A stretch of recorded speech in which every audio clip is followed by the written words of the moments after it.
And now it's time for the real news with your host, Baron.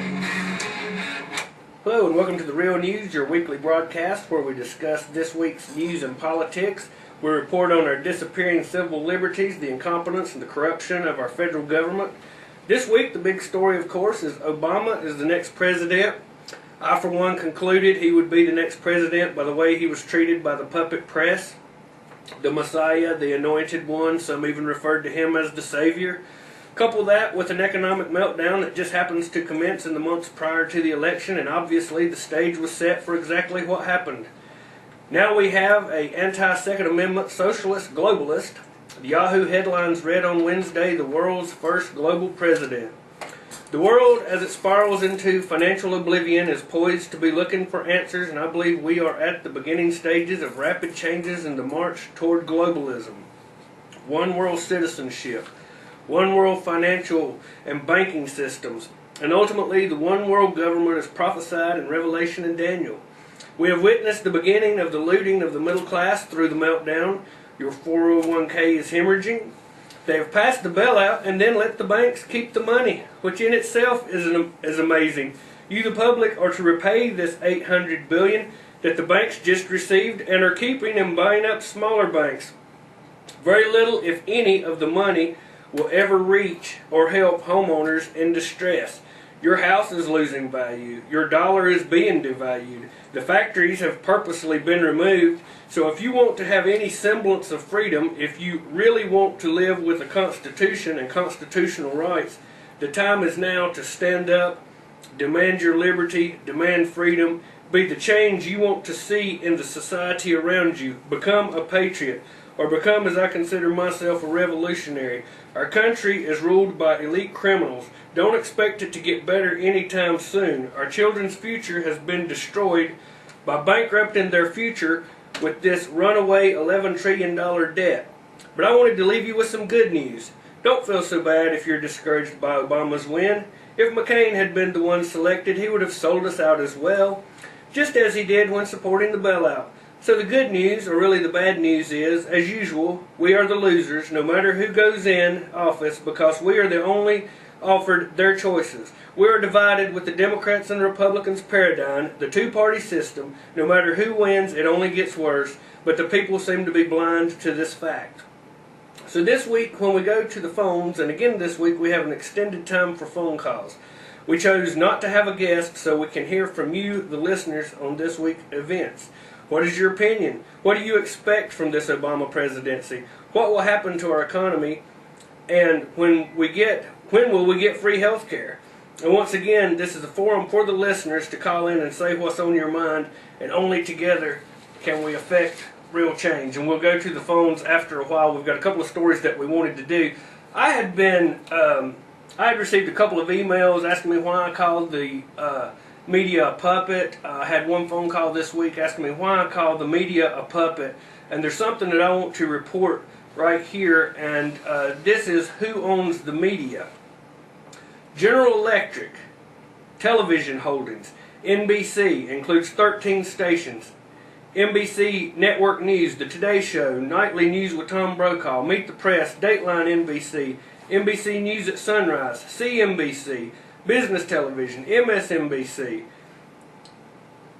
Court TV, Bravo, A&E, History Channel, and the MSNBC News Networks. Other holdings, GE Consumer Electronics, GE Power Systems, GE Plastics, and GE Transportation Systems. Westinghouse, CBS Incorporated. CBS includes 14 stations and over 200 affiliates. CBS News, 60 Minutes, 48 Hours, CBS Evening News with Dan Reathers, CBS Morning News, Country Music Television, the Nashville Network, 2 regional sports networks, Group W Satellite Communications. Viacom owns Paramount Television, Spelling Television, MTV, VH1, Showtime, the Movie Channel, UPN, Nickelodeon, Comedy Central, the Sundance Channel, Flix, 20 major marketing U.S. stations, and they own Paramount Pictures, Paramount Home Video, Blockbuster Video, Famous Player Theaters, Paramount Parks, and Simon & Schuster Publishing. Disney owns ABC, including 10 stations, ABC Network News, Primetime Live, Nightline, 2020, Good Morning America, ESPN, Lifetime Television, as well as the minority holdings in A&E, History Channel, and E. They own the Disney Channel, Disney Television, and Touchtone Television. They also own Miramax and Touchtone Pictures. They also own the magazines Jane, Los Angeles Magazine, W, and Discover. They own 3 music labels, 11 major local newspapers, Hyperon Book Publishers, InfoSeek Internet Search Engine, and other holdings is Sid R. Base, major shares, crude oil and gas, and all Disney theme parks and Walt Disney Cruise Lines. Time Warner owns AOL, America Online, CNN, HBO, Cinemax, TBS, Turner Network Television, Turner Classic Movies, Warner Brothers Television, Cartoon Network, Sega Channel, TNT, Comedy Central, E, Court TV, largest owner of cable systems in the U.S. with an estimated 13 million subscribers. They own HBO, Warner Home Video, New Line Cinema, Castle Rock, Looney Tunes, Hanna-Barbera. In music, they own Atlantic Records, Elektra, Rhino, Sire, Warner Brothers Records, EMI, WEA, Sub Pop, the world's largest music company. 33 magazines, including Time, Sports Illustrated, People, In Style, Fortune, Book of the Month, Entertainment Weekly, Life, DC Comics, and Mad Magazine. Other holdings, the Atlanta Braves, the Atlanta Hawks, and World Championship Wrestling.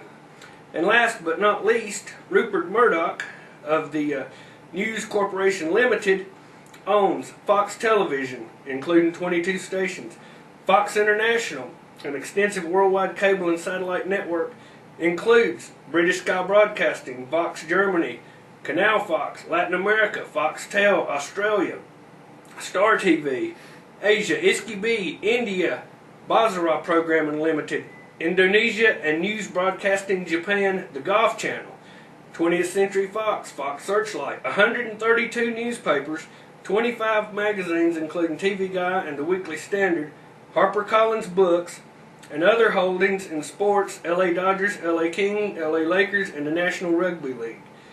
So I wanted to report, for anyone that thinks we have a free press, those 6 companies right there own all of that media. What do you think about that, Brian? Well, I've heard figures that just News Corp, for example, is exposed to, and I'm not exaggerating, 3/4 of the world's population is exposed to Rupert Murdoch's News Corp, which obviously includes, as Farron mentioned, Fox News.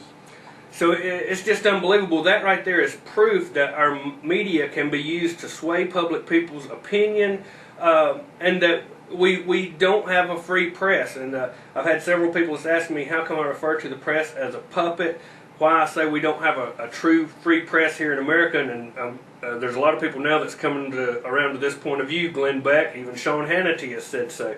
So I wanted to report that, something maybe we could put up on our website. We would like to continue to report, because the people that I've read that to this week have just acted astonished.